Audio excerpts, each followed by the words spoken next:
Hey guys, welcome back to the channel. If you're new here, welcome. My name is Justin Anderson. I'm a USPSA 2-Division Grandmaster. I own a training company called Atrium Performance where I teach people who carry guns to defend themselves and compete in the shooting sports how to get better at shooting. Today we're going to be talking about a topic that I'm very excited about. I've been wanting to do this video for a while, and that is going to be movement, specifically entries and exits. Now, if you're new to practical shooting, you might be asking, well, why is this important? Shooting dynamic courses of fire, or what we call stages, is, in my opinion, the highest level or the most difficult execution of the fundamentals. And so if you can execute the fundamentals to a high level in a very difficult environment like that, and you can get your brain to process things in that environment, executing the fundamentals in any other scenario becomes a lot easier. Now, if you are already in the practical shooting space, you already kind of know the value of movement principles like entries and exits. And I think it's important to understand that the thing that separates the top level guys from maybe like B class guys or A class guys is maybe not always the accuracy element. That definitely can play a part, but I've seen a lot of B class guys or A class guys be very, very accurate, especially like on the law enforcement or military side of the house. And so if you have, a B-class guy and then a high-level GM shoot the same stage, the accuracy actually might be similar, but the biggest differentiating factor is actually going to be speed, right? The accuracy might be the same, but the GM is probably going to be 4 to 6 seconds faster. So kind of interesting to kind of think of it that way, and I think it's important to understand that speed plays a really, really important role in this, okay? Now, forewarning for you guys, I have no idea. I have no idea how long this is going to take. I'm just going to be honest. I'm already expecting this to be probably a 45 to 60 minute long video. So buckle up. I'm essentially going to be approaching this the way I teach this in class. And I didn't really want to separate this into a lot of little videos or shorter videos because I wanted kind of an all-encompassing video talking about lateral movement, movement in depth, retreating movement, even entries and exits in all those different environments, and I wanted to cover all the bases. And I'm gonna have chapters in here so you guys can kind of skip to the certain parts that you want, or scrub ahead or whatever. Maybe you'll just have to come back to the video a few times to finish it. But I wanted this to be really, really valuable. I wanted this to be a resource I can point people to, especially like students, to maybe recap what we learn in class and be able to kind of rep the stuff out at home. So without further ado, let's dive right into it. All right, guys, so the way we're gonna break this down is I'm gonna start with the principles and the techniques and kind of what we're looking to accomplish, what the goal is. And then we're actually gonna showcase how to execute it with lateral movement first, and then we'll do movement in depth, and then we'll end with retreating movement, okay? And we'll kind of break it down each time when we do that. Now, specifically going to entries and exits, right? So understanding like the importance of this and why we're doing this, it's to save time, right? Like the thing that separates the top guys from the lower level guys is going to be speed, right? It's going to be target transitions, and then it's going to be movement, right? Target transitions is a whole nother video. We're going to dive into that later. And with movement, like you also have shooting on the move and blending. We'll also do another video on that, but this is specifically with entries and exits because this is going to be a really big part of this. You're going to shave seconds off of your stage times, right? When you actually learn and execute these things, okay? Now, the first thing we're going to talk about is the exit. However, I find that the exit does not save you quite as much time as the entry, okay? So it's not an either or conversation here, it's both and. However, entries are going to save you more time than exits, in my experience. You just typically, there's more meat on the bone there, right? And then you're going to save the next most time on exits, and then the last element to this is actually going to be the movement in between. Okay. Now, I'm just going to be honest with you guys. I'm not like some kinesthetic, dude that understands body mechanics. I mean, there's guys out there that have doctorates in that kind of stuff. So I'm not here to pretend that I understand exactly how the human body works. And everyone's a little bit different. Everyone's athleticism is a little bit different. However, I can tell you that you're still going to save a little bit of time by giving what we call maximum effort in between positions, okay?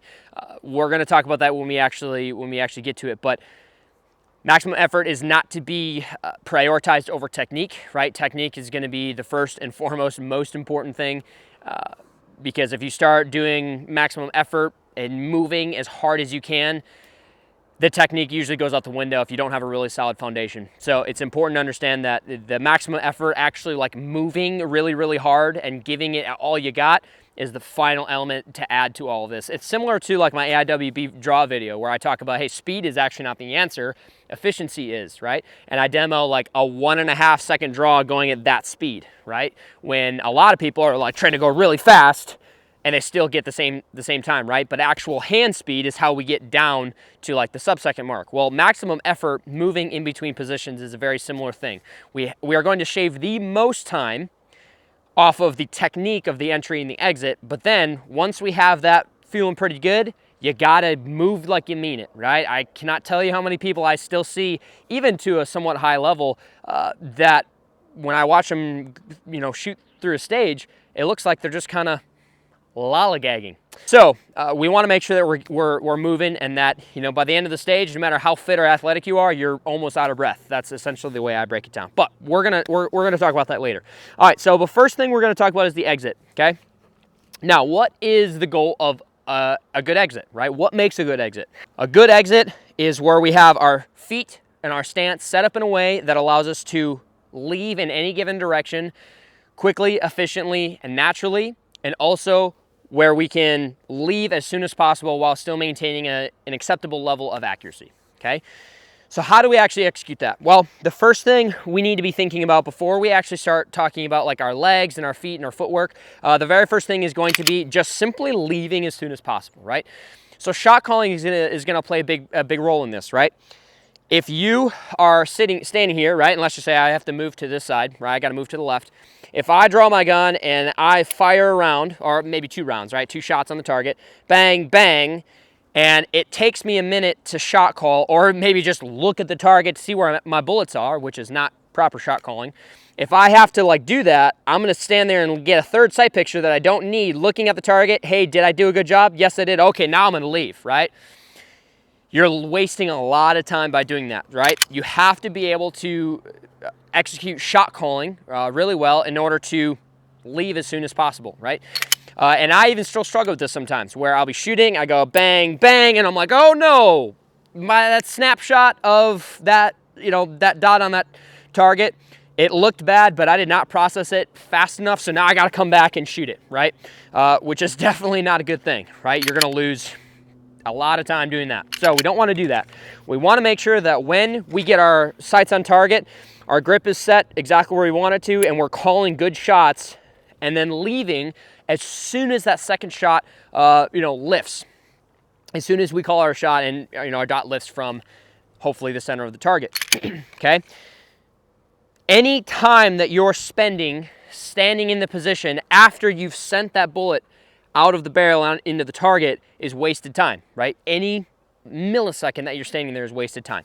So we want to try and limit that, or eliminate as much dead time as possible, okay?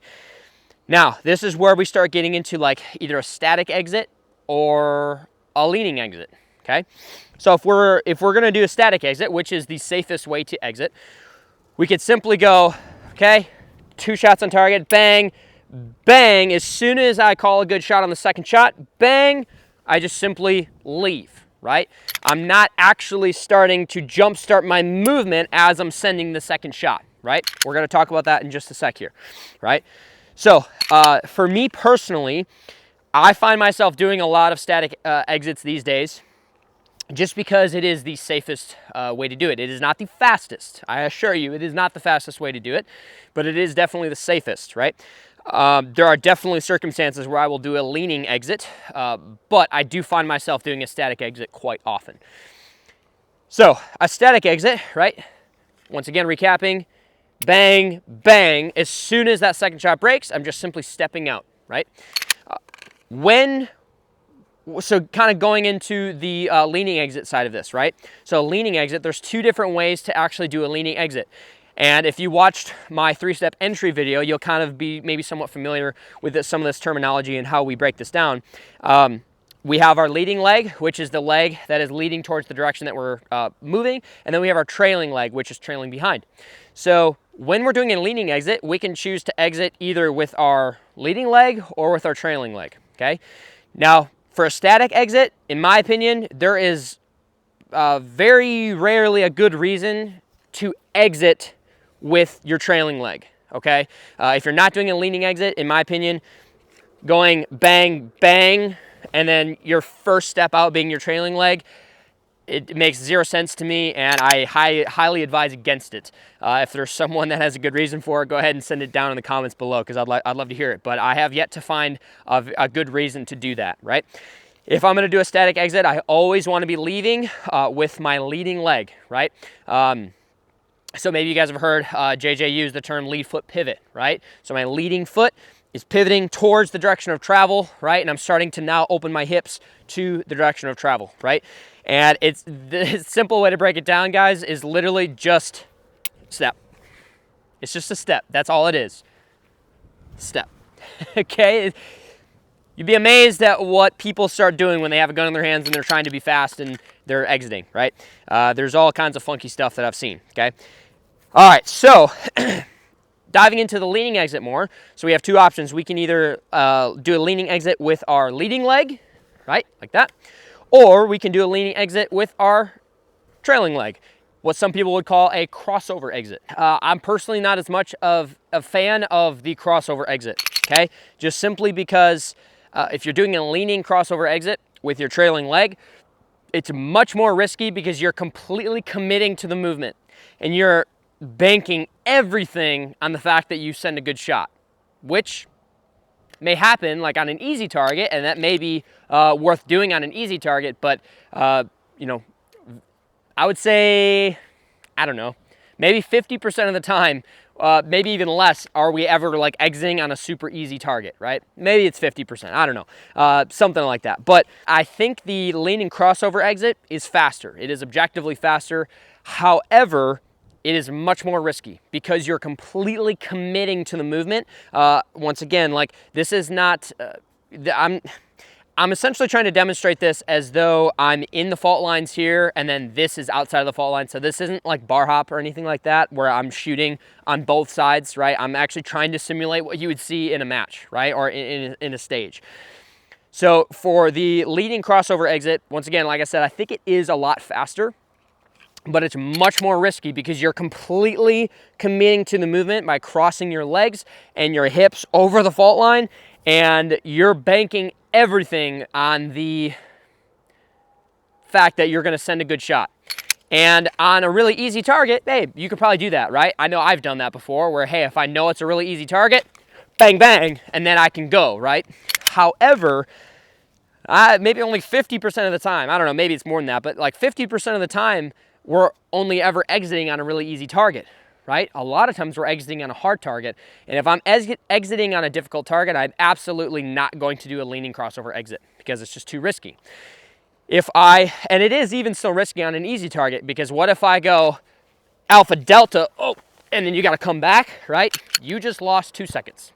So I'm not as much of a fan. I really don't do a crossover exit, a leaning crossover exit very much. What I do is a leaning, like lead foot pivot, or a leaning leading leg exit, right? Wow, lots of words. So for this, what this is going to look like is my hips are essentially going to say square to the target. I'm going to do exactly what I was doing before, right, with a normal just leading leg exit, except now I'm actually going to start leaning out of position, okay? So instead of going bang, bang, and then moving, I'm actually going to start moving earlier. I'm going to start moving as I'm breaking the second shot. Bang, bang, right? So now, once again, I'm decreasing that time that I'm staying static after the second shot breaks. And I find this to be much safer, and it always gives you just a little bit of wiggle room in case you send a bad shot, because it happens, right? If you shoot enough matches, you know that it happens sometimes. So if I'm here, this is what it would look like. Bang, bang. Okay, now I can go. If I send a bad shot, I call a bad shot or something like that, and I'm committing to the movement, bang, bang, bang, right? And now I'm losing maybe a second, maybe less than a second, but probably a second. It is at least half as, it's twice as fast as a correction versus a leaning crossover exit, okay? So some things to keep in mind there. Now, specific footwork things with the way that we actually execute how we exit, an important thing to talk about is how we have our legs loaded. Okay, because this is another kind of problem I see a lot with people is, okay, maybe they're trying to do a leaning exit, crossover exit, lead foot pivot, whatever, but they have their legs loaded improperly, and this is going to be a really important element to this, okay?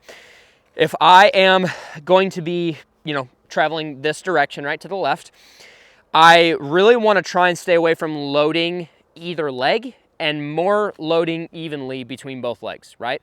Why?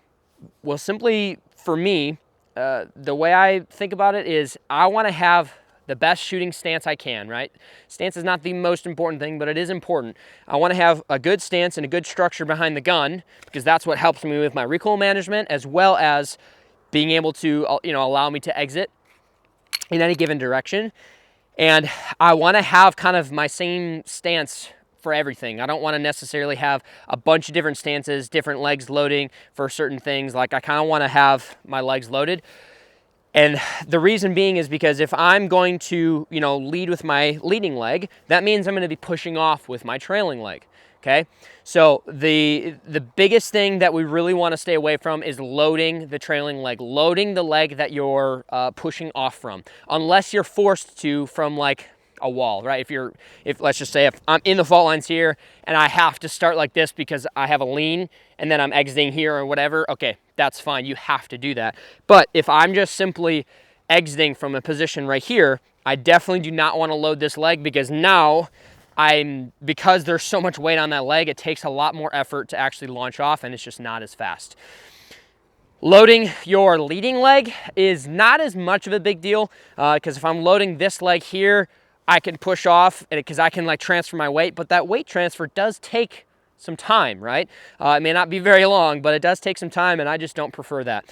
I much prefer having both legs evenly loaded. So now I can push off to the left, I can push off to the right, and because I have my stance set the way I do, I could also go forward, and then if I'm here, I can go backward, right? And we'll talk about that here in a second. So legs evenly loaded with a good shooting stance every time you exit, and that's going to be kind of what I find to be best. And then the final element to this and why loading your legs properly is important is kind of what we're doing with our feet, right? And what we want to avoid. So there are things called zero steps and there are things called drop steps.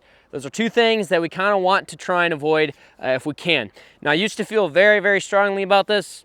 I don't feel as strongly about it anymore, looking at kind of the top guys and what they're doing. However, it's always good to kind of have a goal of like what we're actually trying to accomplish all the time. Now, let me kind of explain what a zero step is. I first heard this term called that from JJ Rakaza, where essentially what a zero step is maybe you have your legs improperly loaded or whatever it may be, but if you are trying to exit a position, you're displacing your foot, very, very small, very, very small step, and it's not really giving you anything, right? Versus a drop step is where your hips are actually over your toes and you're actually displacing your foot outward in order to give you, a launching pad to launch the opposite direction, right? So a zero step would look something like this, where let's just say I'm exiting this way. It makes it a little easier. I'm like this, right? I'm displacing my foot, which takes a little bit of time, right? And I'm not really getting anything from it. When I could just push off, right? This is something you'll see me do a lot, unfortunately. I do find myself doing a lot of zero steps. However, if you look at a lot of the top guys, like super squad guys, they all kind of do zero steps too. So it's not as much of a big deal as I used to think it was. However, you are losing time doing it. So it's like, why do it when you don't have to? Because it's not giving you anything. You are losing probably, I don't know, maybe a tenth of a second. I don't really know. It's not very much, but you're probably losing a little bit of time doing that. Maybe not, I don't know. But try to avoid it if you can. Now, a drop step is what we actually do want to try and avoid if we can, because that is where you're displacing your foot a much farther distance. And I do see some people doing this unnecessarily, which is definitely costing you some time.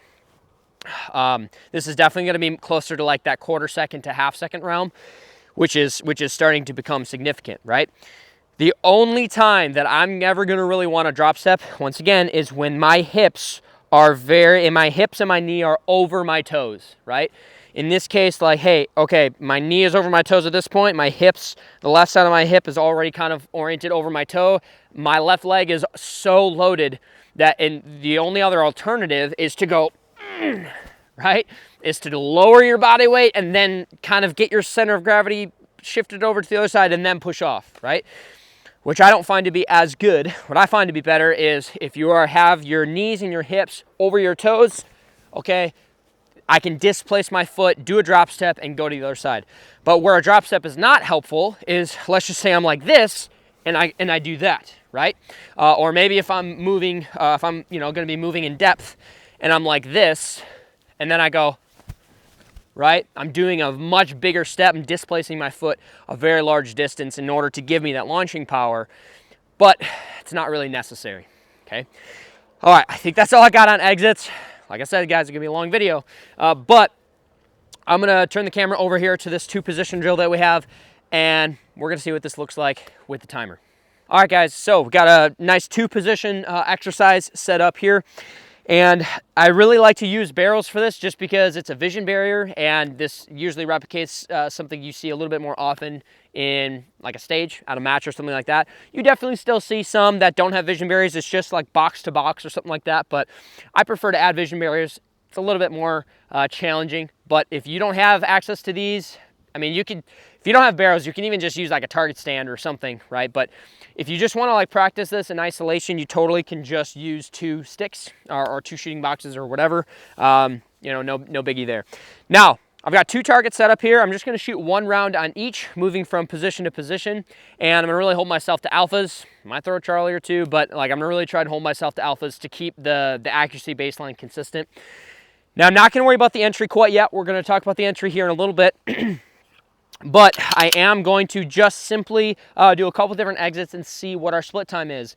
I'm going to shoot 1 round on this guy. I'm going to shoot another round on that guy. Same entry every single time, but the exit is what's going to change. We're going to start with a static exit, lead foot pivot, right? Like a leading lead, or my leading leg exiting just static, right? And then we're going to do a leaning exit and see what kind of time we can save there, okay?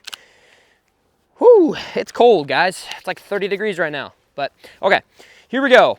I'm going to do a static exit, and we'll see what happens. Stand by.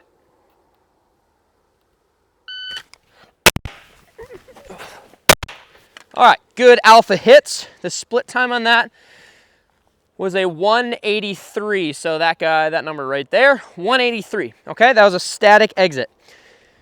Good alpha hits. Now we're going to do a leaning lead foot exit, okay?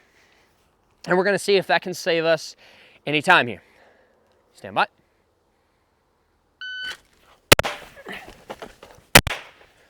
All right. Both alpha hits, literally like almost in the same spot. A 163, okay? 163. So I saved 0.2 seconds by doing a leading or a leaning exit there. 0.2 seconds is significant, right? That it all starts to add up very quickly, right? And also, I could probably push it a little bit more, maybe break into that 0.25, 0.3 second savings, but that's very comfortable, very easy demonstration about how, a leaning exit can actually save me time, okay? Now, that's kind of how I would demo that. Let me do a crossover exit just to see if it's faster. The crossover exit is not going to be quite as good because I have a vision barrier here, right? And I can't lean out of position so far because now the vision barrier is really covering my target.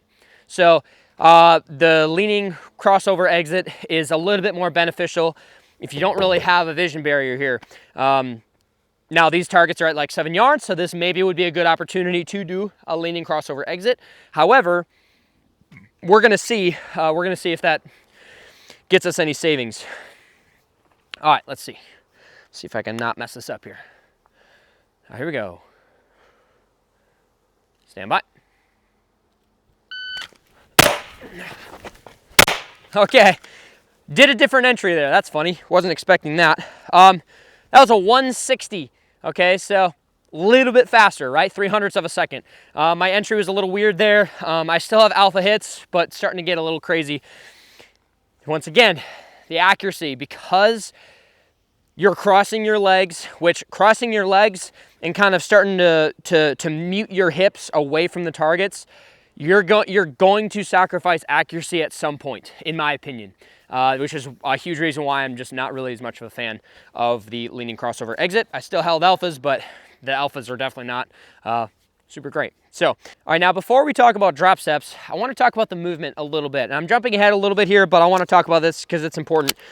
Because we're dealing with, live guns, we got to keep the muzzles downrange. We got to be observing the 180 rule, right? Keeping those guns all the downrange all the time. And when we're moving to our strong side, it's very easy, right? Because for me as a left-handed shooter, going from the right to the left, I can even keep my hand on the gun, which is great because that way you don't have to break your grip.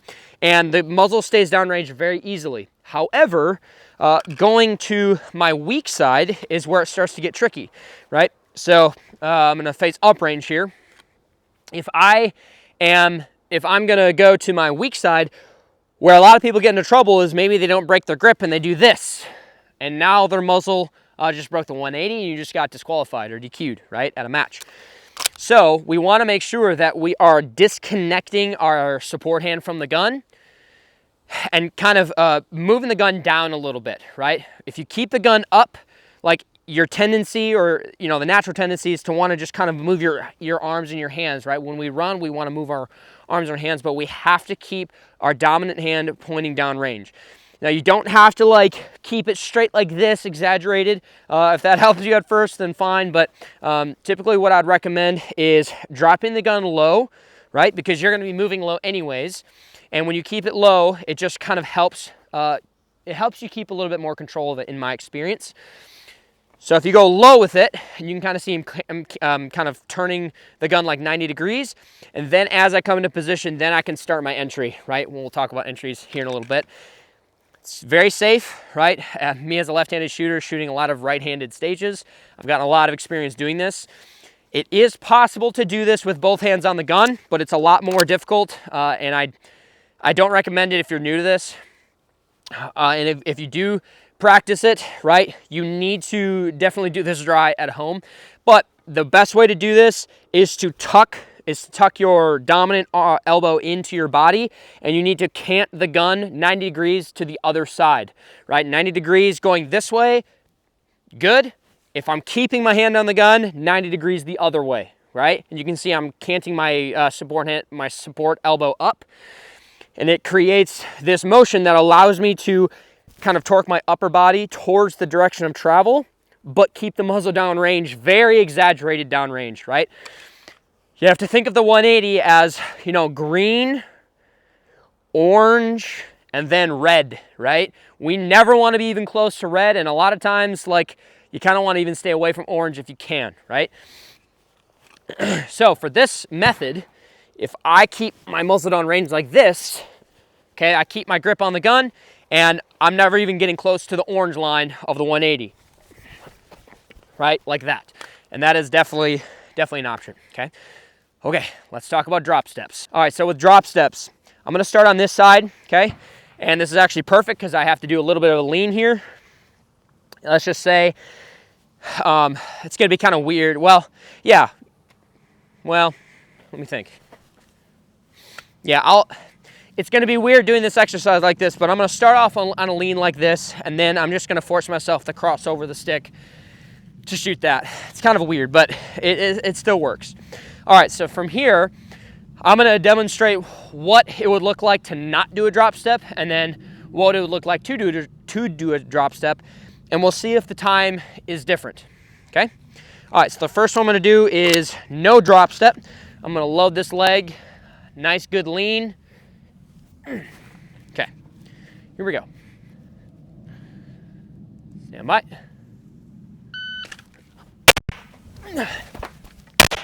All right, through Charlie, not a big deal. All right, the split on that was a 192. Okay, pushing really hard off that left leg, 192. Now I'm gonna do a drop step. Here we go. Stand by. All right, 185, and I lost a little bit of time on the entry because my dot was a little crazy there. So drop step is faster in my experience. I don't have quads like some of you guys do, so maybe the quad size plays a part in that, but I find the drop step to be a lot more beneficial, okay? Okay, so with all that being said, let's jump over here and let's talk about entries. All right, guys, so let's talk about entries. Now, if you have not watched my 3-step entry video, I would highly recommend going and watching that first, because that's probably going to explain a little bit more detail, like how to actually do this. So go ahead and click on that video right up there, because I'm not going to go into as much detail on the 3-step entry versus just talking about the different entries that we can do, right? So with entries, what is the goal of good entry? Well, the goal of good entry is to be able to, once again, set our feet up for an efficient exit and create a stable shooting platform, as well as being able to decelerate our energy, soften our entry so that we can stabilize our sights sooner and shoot sooner, right? With an acceptable level of accuracy, okay? It's a very wordy kind of definition of it, but that's how I look at a good entry, right? How I define it. So how do we actually execute that? Well, the very, very first thing that we have to be thinking about is getting our gun up and pre-aimed on the target before we come into position. This is by far the biggest thing to keep in mind, okay? So when we're doing this, right, what we'll see a lot of people kind of do is they come into position, they come in, and then they present their gun and they shoot, okay? I could probably, you know, for the sake of time, I won't do this, but I could show you guys to go from compressed ready to presentation and then firing a shot is roughly half a second to 3/4 of a second. If I'm like trying to guarantee an alpha hit, let's just say at like 7 yards or something like that, I'm losing half a second to 3/4 of a second, and that's for me. No offense to you guys, but most of you guys, it's going to be well over a second, right? Actually going from compressed ready out here and then landing a shot. It's going to be over a second. So if you come into position and then you present, I can guarantee that you are going to lose at least a second by doing that, okay? Versus if I just were to aim, like let's just say in the delta zone on the target and then move it over, okay? That probably takes 0.25, maybe 0.3 seconds, okay? So it's really, really important that we get our gun up and pre-aimed on target. Now, notice how I'm saying pre-aimed and not just up in front of our face, because you can absolutely have the gun up in front of your face, but not actually like actively trying to aim on the target, okay? You have to make sure that you are actively trying to aim on the target. You're kind of picking the area on the target that you want your bullets to go. Yes, I can see it. Maybe it's through a wall, maybe it's through a vision barrier, whatever. Your eyes are locked in on the center of the target. Okay, now I'm trying to actually get my dot to that, you know, that place. So that when I come into position, hey, maybe, if I have a really good entry, my dot doesn't really move off the target and it lands in the alpha zone, and then boom, I can break the shot. Or worst case scenario, it gets off target a little bit, maybe in the delta zone, maybe off of the target a little bit, but then all you have to do is just correct it and then you can send the shot, right? And it's way, way faster than coming into position and then presenting the gun, okay? Now getting the gun up and pre-aimed on target is the first part of the equation, but in my opinion, it is not enough. We have to add the second part of the equation, which is softening the entry. And the reason why this is so important is because I have seen so many people, especially students, that will get their gun up, pre-aimed on target, but they come into position so hard and they crash so hard, their gun is going crazy and it's so violent that it takes them just as long to stabilize their sights and get it on the center of the alpha and break the shot than it does to come into position and then present the gun, okay? So to me, softening the entry is the second part of the equation to pre-aiming the gun on target. In my opinion, like having one without the other is not as good as getting both of them, okay? Because I think it's two parts of the equation. So the first element of softening the entry, right, is going to be stutter steps. I talk about this in my 3-step entry video. Essentially what it is where you're coming into position and you want to do small little stutter steps to help bleed off energy, decelerate, right, and be able to set your feet up for the entry, okay? So I'm coming into position, stutter steps, and then I can start, my entry process. There's two ways to actually enter a position. You can enter with your leading leg, or you can enter with your trailing leg, okay? If I come into position, I enter with my trailing leg. I'm essentially doing a crossover entry. So you have a crossover exit, and this is essentially a crossover entry. I'm not as much of a fan of a crossover entry for most things. However, I absolutely still do a crossover entry if I am maybe stepping to a position like a start position, feet on X's, and then I'm stepping into a position like that. Or maybe if I come into a position and the first array of targets is like on a lean and I want to load my trailing leg, then I will do a crossover entry with my trailing leg, right? Like that. However, for most of the time, I'm a fan of what we call the three-step entry, what J.J. Kaiser calls the three-step entry, where I'm actually entering with my leading leg, okay?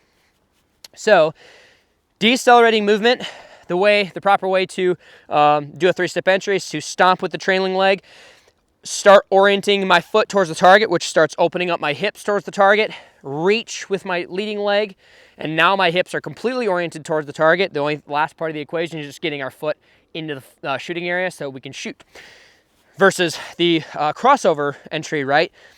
I'm now crossing my legs, my hips are kind of muted, right, towards the direction of travel and the target, and then it kind of orients after I get my leg in there.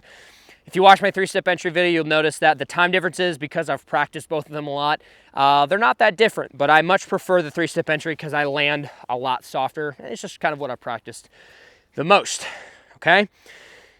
The last element to this is going to be how we actually land and load our legs as we come into position. So remember I was talking about, exiting. We don't want to necessarily load either leg unless we have to. I want to land with a balanced, good shooting stance, right? With both legs equally kind of loaded. So if I do a three-step entry, boom, boom, boom, and then I land here, well, now what's the problem? My problem is my leading leg is now, bearing, or it's too much loaded. It's too loaded, right, with all my weight.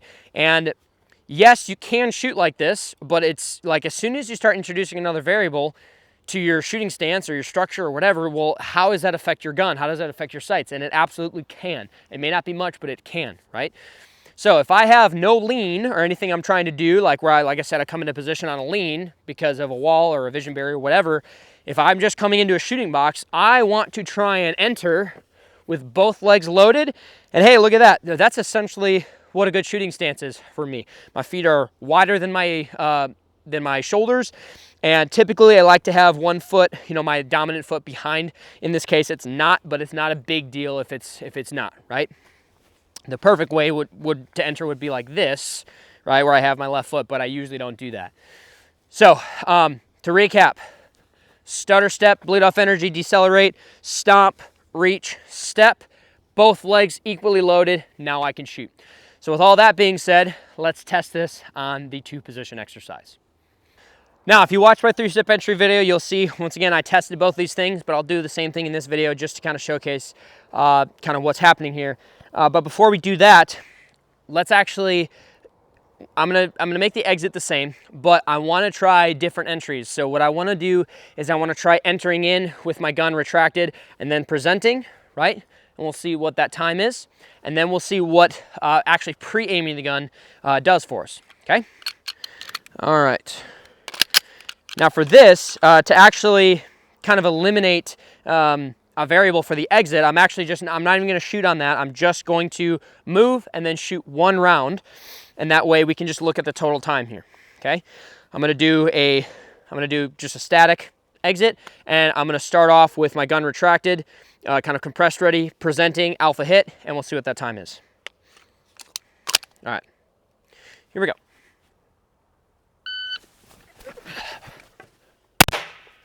All right, that was really good. That was a 254. Ow, pinched my finger a little bit. Okay, so 254.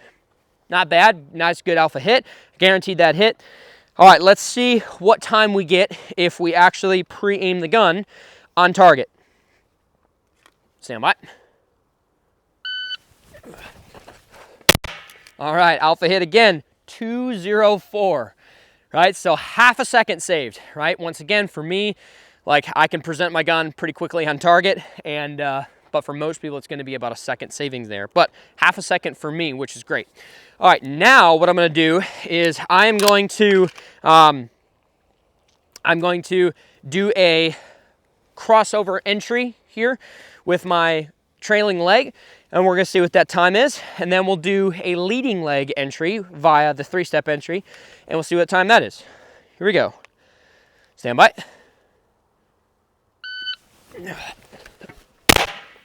All right, that was a 206, not too bad. 206, right there. Always gotta show the timer, or I'll become fake news. All right, here we go. All right, 3-step entry, stand by. All right, little weird on the exit there. I don't know, I was kind of ready to, I jumped the timer a little bit. That was a 193, so very close. Like I said, I jumped the timer a little bit. This is on a random delay, so anyways, okay, so that is kind of the savings and the goals of what we're looking to achieve with a good exit and a good entry. What happens when we combine both of them together? Okay, and this is where it gets crazy. So here's what I'm going to do. I am going to demonstrate what I see most people do, which is going to be a lot of movement, but very inefficient entries and exits. And we're going to start looking at the, we're going to look at the split time in between again, right? We're going to go back to looking at the split time. I'll start over here just to make this easy. All right, here we go. So I'm going to do kind of what I see most people do with a 2-position exercise like this. Stand by.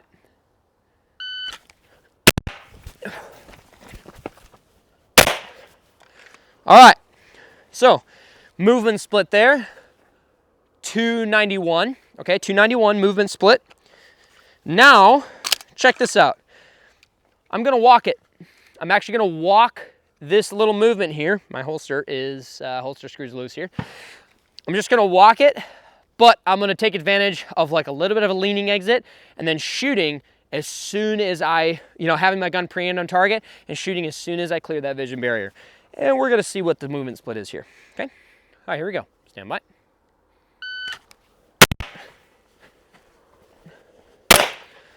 All right, 270. So it's a quarter second faster, and I walked it. That's crazy.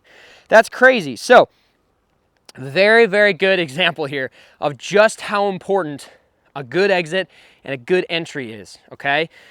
Now, going back to, once again, to recap why you save so much more time on the entry than you do on the exit. On the exit, once again, like you kind of saw some of the savings you got there, it's going to be maybe closer to like a quarter second savings, maybe a half second, but on the entry, you're going to save at least half a second. It's going to be closer to a second, right? So in my kind of experience, in my opinion, you're going to save more time on the entry. So it might be worth kind of working on that first. Now, let's talk about the movement piece, okay? So the movement piece. Like I said, I'm not like an expert in body biomechanics. There's guys that literally have doctorates in this kind of stuff, and I'm not the guy to talk to for that. However, I can tell you this. What you just saw me do there, yes, that's very good technique. I did a little bit of a leaning exit, a good entry, shot as soon as I saw my sights on the target, pre-aimed on the target. But what was I lacking? I was lacking urgency in the movement, okay? The movement is the final piece of the equation. So I'm gonna demonstrate this here in just a little bit, just how much movement can actually save you a little bit of time, okay? It's not gonna be much, but it's still gonna save you some time. And across 4 or 5 different positions in a stage, it actually can add up to be pretty significant. So I'm going to really put a heavy focus on urgency, right? Urgency is the word I love the most, right? I like to use the word maximum effort as well. Like you gotta be giving it everything you got, right? You gotta be moving from one position to the other like you mean it. You gotta have a sense of urgency. And a great way to actually work on this is to use par times, right? So I'm gonna run this at the very end at full speed to kind of show you what a good par time would be, maybe for you guys as a good standard. But setting a par time that forces you to go at that speed every single time is going to force you to get that maximum effort output, right? To get that sense of urgency and just book it. You got to book it. You got to go, right?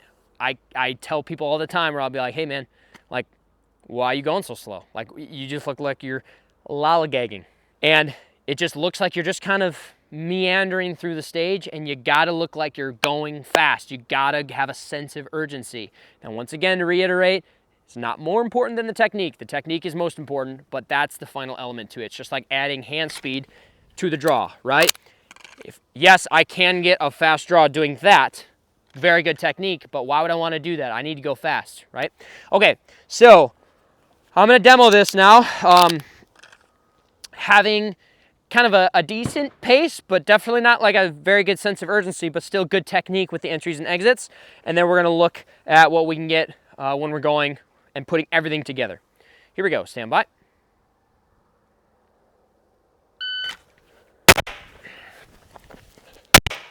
Okay, all right, 206 was the movement split on that. That was a little exaggerated. Let me do that again. Okay, here we go, stand by.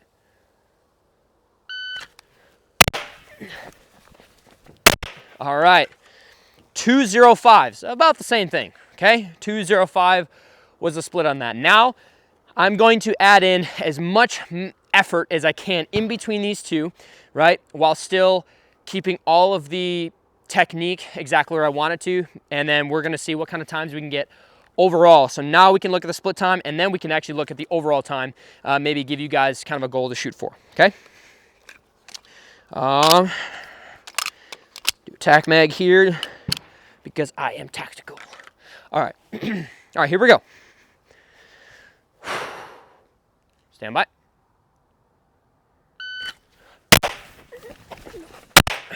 Okay, a little bit of a rough entry there, but not too bad. All right, so that was a 164 entry.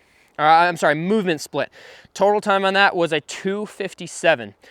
257 total time, 164 movement split. Let's do that one more time. And actually, you know what? Let's do it on the opposite side here. Here we go. Stand by.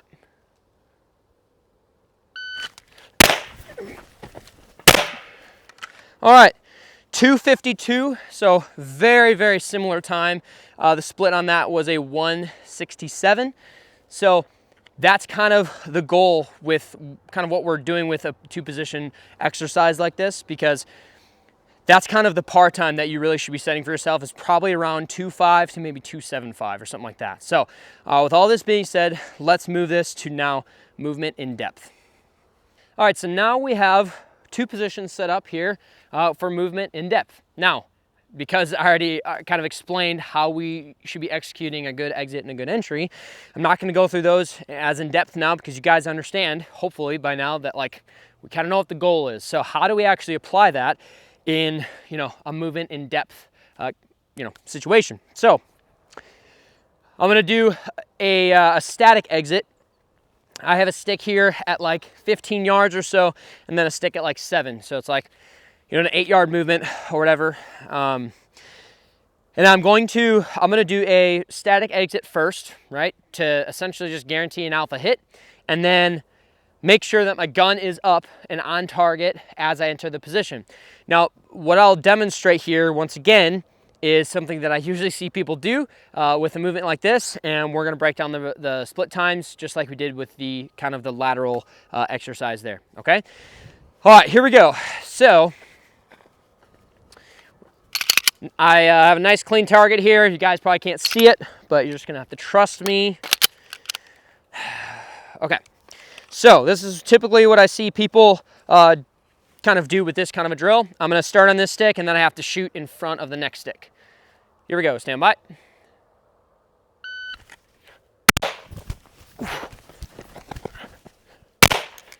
All right, 2 alpha. That was a 3:34 split time. okay? Looked like I was moving fast, okay, yeah, maybe so. But now what happens if I just kind of meander, but I do a leaning exit and a good entry? Okay, here we go, stand by.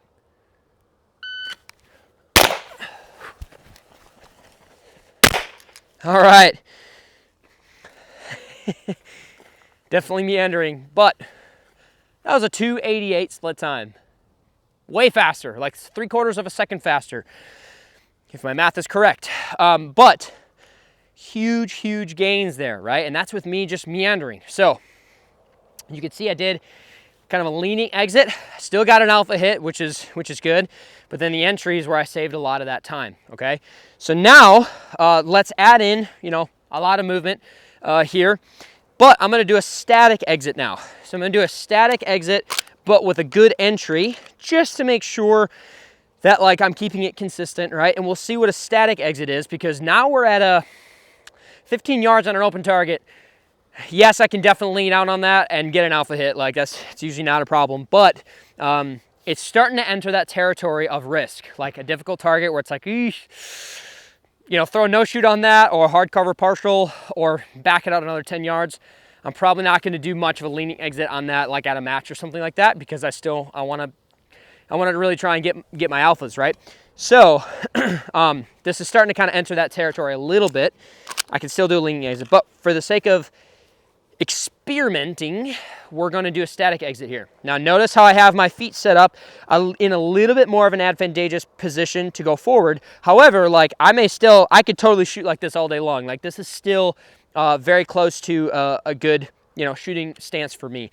And this is where, once again, getting into stance, some people like to just have their feet completely together like this, right? If you have your feet completely together on, you know, same distance depth-wise from each other, well now, how do you push out if both feet are together, right? You need to have one foot behind so that now I can push forward, right? And that's kind of one of the benefits to having your dominant leg behind your non-dominant leg versus just having both feet square to the target, and then now you have to do a drop step, okay? All right, lots of talking. It's good though, it's good. All right, static exit. See what we can get here. Stand by.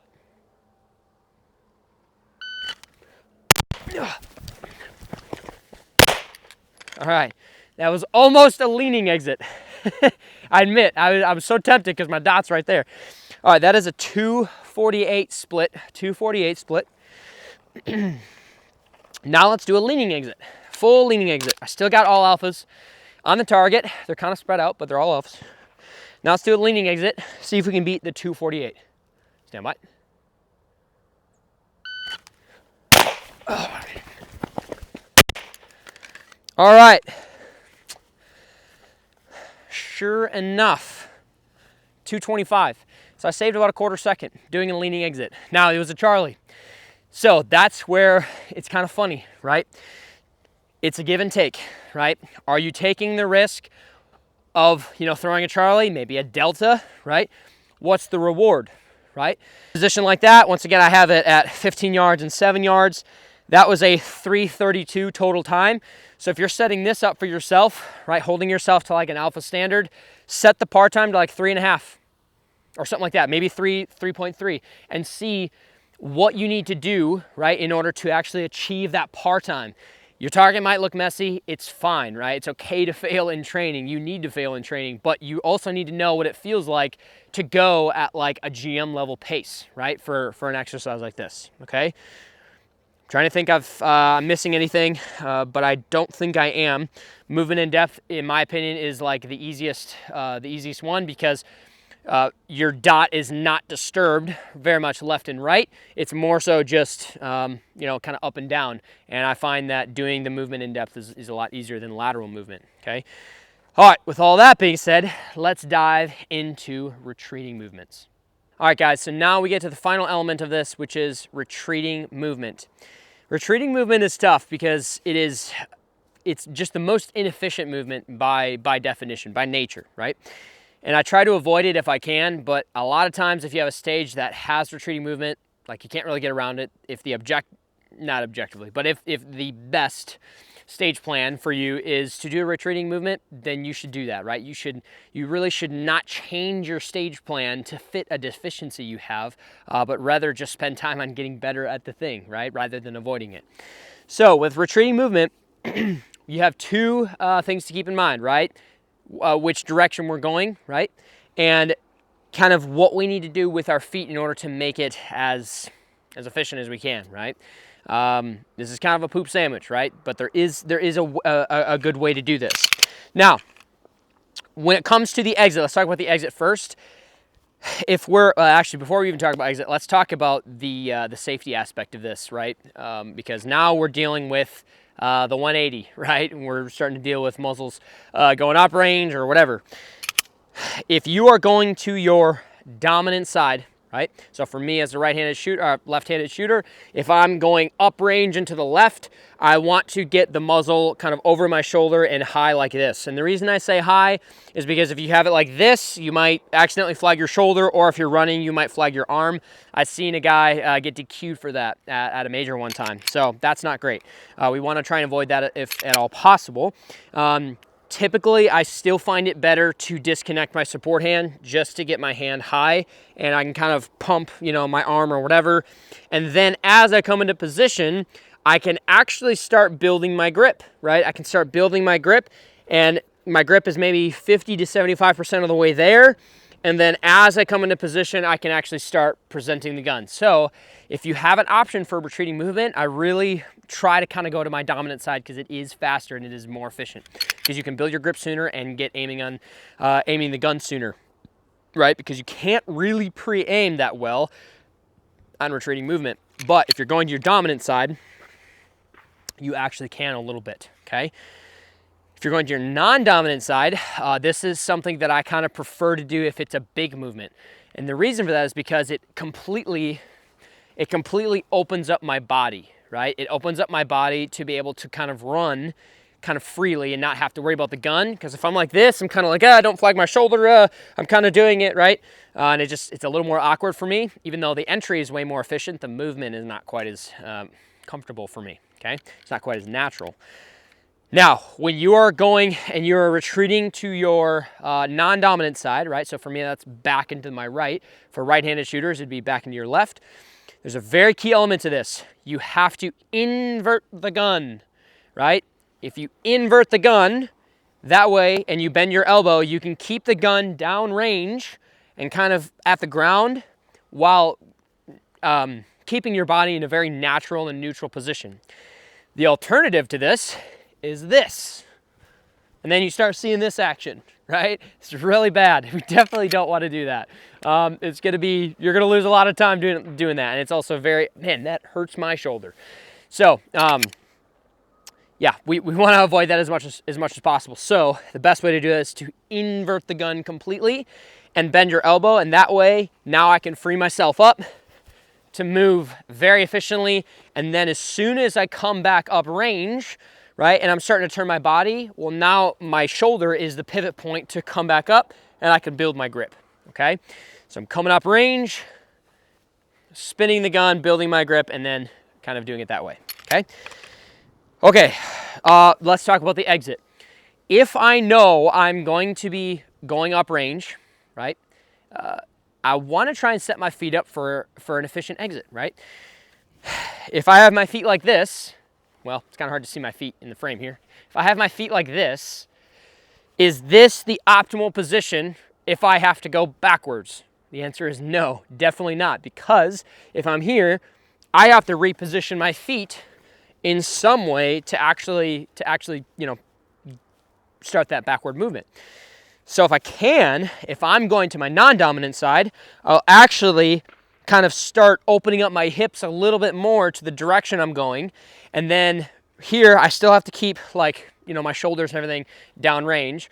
But from here, I can actually start shooting, and look at this. Now I don't have to change, my trailing foot, my trailing leg. I don't have to move it at all. So if I'm in a start position where I know the first position, or a second position is going to be upper range movement, I'm literally going to start like that.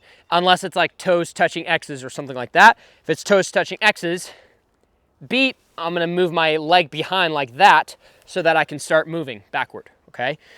However, if it's just standing anywhere inside the shooting area, like I'm going to start like this, right? You want to game it. You want to get your feet kind of set up for that exit. If I have to step into a shooting area, once again, I'm going to try and set myself up for that. So I'm going to do my trailing leg first. So trailing leg like that. Okay, now I'm ready and I can kind of go backwards, okay? If I am doing the other side, once again, it's a little bit more easier, a little bit more natural. Kind of start like this, and then same thing, bang, and I can start moving up range just like that. This is really gonna help you achieve a leaning exit on a retreating exit, right? Because if I have my feet just static, or if I have my feet in a kind of a not optimal position, in unoptimal position, I don't know what the word is for that, in less than ideal position, I can't do a leaning exit. I have to do bang, a static exit, which is not as good. Versus if I'm able to get my foot set up here, I can go bang, right? I can actually start jump starting that movement. Conversely, going to the other side, let's just say I had to start out, beep, bang, right? And then I can kind of start, that wasn't a great example, but you guys get the idea, okay? Now, one thing that I kind of haven't talked about much, and this is honestly a pretty important element, so I'm just thinking about this now, which is not great, but a really important element to all these entries and exits is going to be your eyes. Your eyes are going to tell your body what to do, okay? And this is especially important with retreating movement, but it's also really important for lateral and in-depth movement as well. So I'm kind of annoyed that I forgot about it until now, but your eyes are going to dictate where your body goes, right? It's the same thing like on a target. Your eyes have to look at the center of the target, right? That you want your bullets to hit, obviously the alpha zone. However, when it comes to movement, your eyes are going to tell your body and your legs and your feet where to go. And if you're just blindly like going into a position, you're not really going to know exactly where you need to get, exactly where your feet need to land and how to calibrate all of that stuff. So the very first part of this, right, like if I'm doing a lateral movement, the very first part is after you break that shot, your eyes need to snap to the place that you need to go. Like, where do my feet need to land? Okay, they need to land in that spot. All right, that's where I'm going. And as soon as I'm, I don't know, maybe 6 feet away from that position, okay, my eyes now can go to the target and then I can start my pre-aiming process, okay? So your eyes have to go there first, okay? So important element to that. And with retreating movement, or retreating entries and exits is especially important because I'm going to a position like 180 degrees from where I'm at, and my eyes have got to get to that spot. Okay, where do I need to go? Yes, I need to go around that barrel. I need to land here. Okay, yep, I'm seeing it. Okay, eyes snap to the target, my gun comes up, and then I can do that, okay? Okay, so this isn't like the best angle, but I'm gonna send it. We're gonna do, I'm gonna start off with a bad kind of retreating movement that you might see. I'm gonna start off with my feet just kind of in a normal stance, and then I'm gonna have to kind of start like, move my feet like that in order to get back, and then come around and shoot. And we're gonna look at the split times and see what's all going on. I'm gonna start with retreating movement to my non-dominant side. Okay, so we're gonna do non-dominant side first, and then we'll do dominant side after that, okay? All right, here we go. Stand by.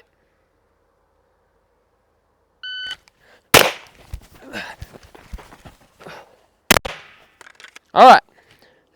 That was a 3-1-6 split. 3-1-6. Not great, not great. Good alpha hits though, good alpha hits. All right, now let's see what would happen if I actually kind of set my feet up for a leaning retreating exit. And we'll see what kind of happens there. So 3-1-6 is the split. Stand by.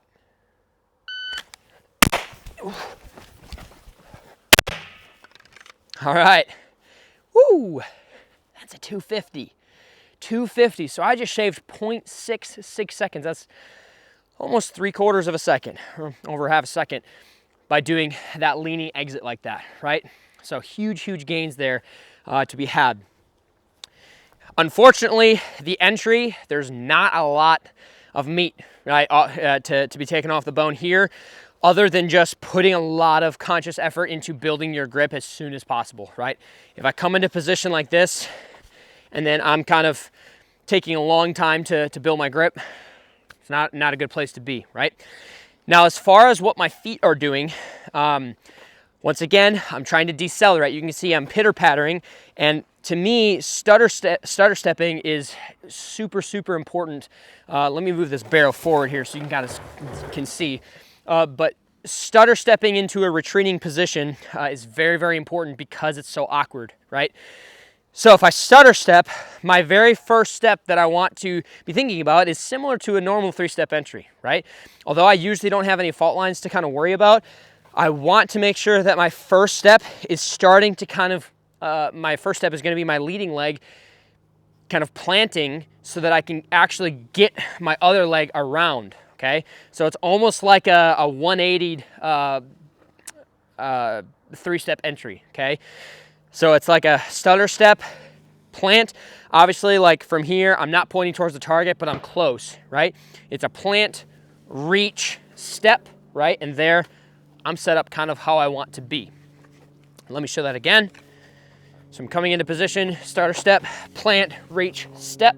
Okay, now I'm good. You can kind of see I'm coming into a lean, so I have to lean if I need to. I'm leaning, and then I can drop step out of position, whatever it may be, okay? All right, with that being said, let's switch this to dominant side retreating movement. All right, so now we have retreating movement to our dominant side, which is the better side, okay, the easier side.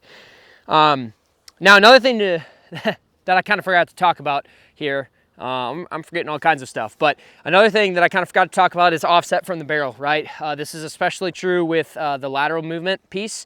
Another thing that I kind of see some guys do is, being so close to the barrel that they have to retract the gun and then present just because they're so close to the barricade or the vision barrier. So make sure to give yourself some healthy offset so that you can have your gun up and ready to go, right? Now for this is especially true even with a retreating movement.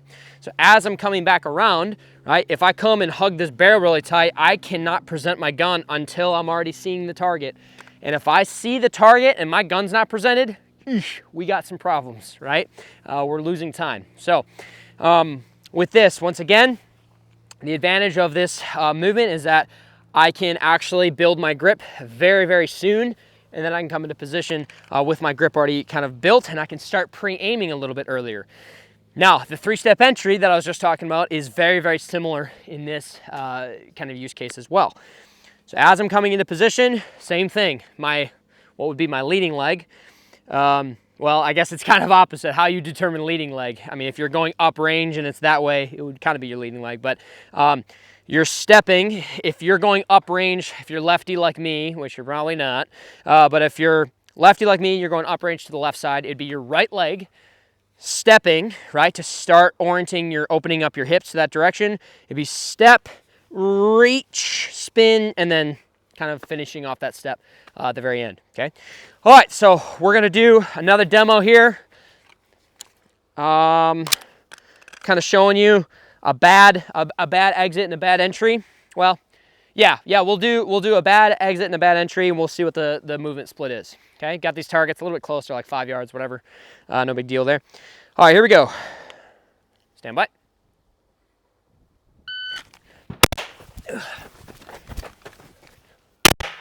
All right, good alpha hits. That was a 302. Probably looked decent, right? If you're in the know, you probably looked a little funky, but at face value, that's like, yeah, that's not too bad. However, I think I could shave a good amount of time off of that if I set myself up for a leaning exit, and then also build my grip sooner and shoot sooner across the vision barrier here. Now, just for experiment's sake, I'm actually going to have my feet like touching marks, and I'm actually going to start leaning, actually moving my foot, just to kind of make it a little bit more realistic to what you'd see on a stage. And we'll see if that still makes a bigger difference. Stand by.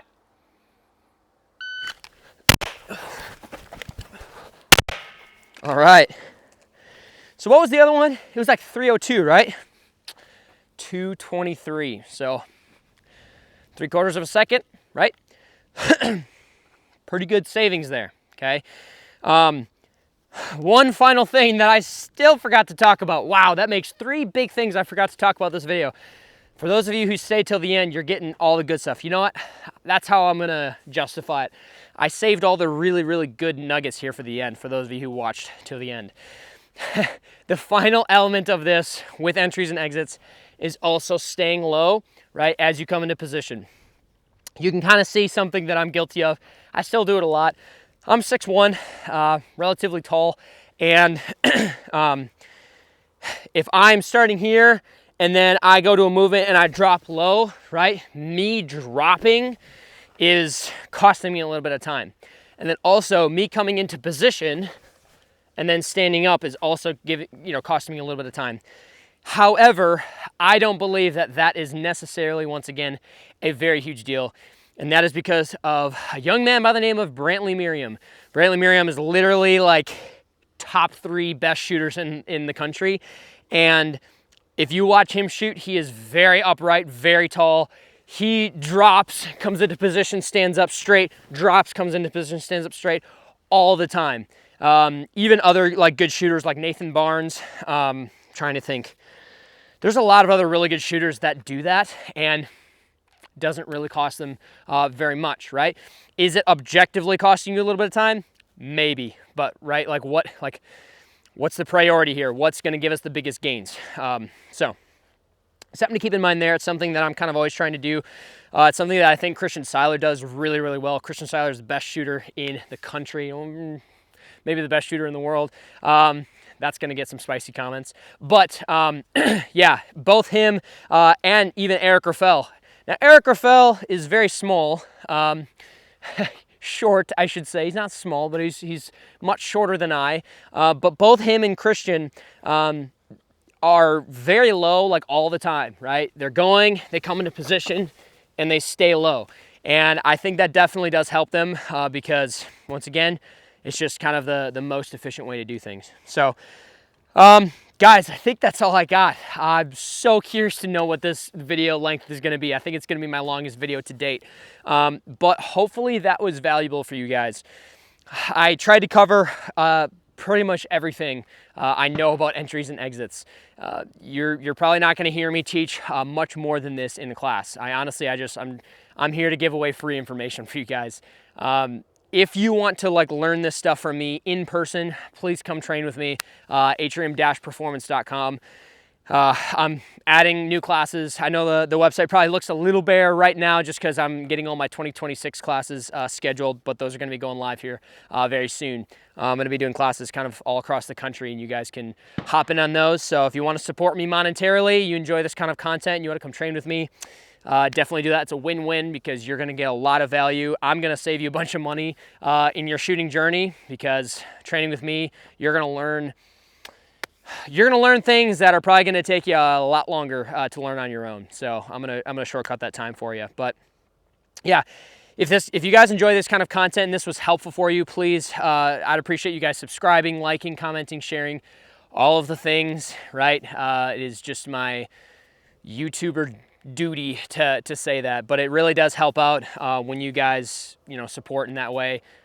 Making content like this is not easy. It is not cheap, but I'm passionate about it, and I want to help you guys out as much as I can. So guys, thanks again for watching, and I'll see you next time.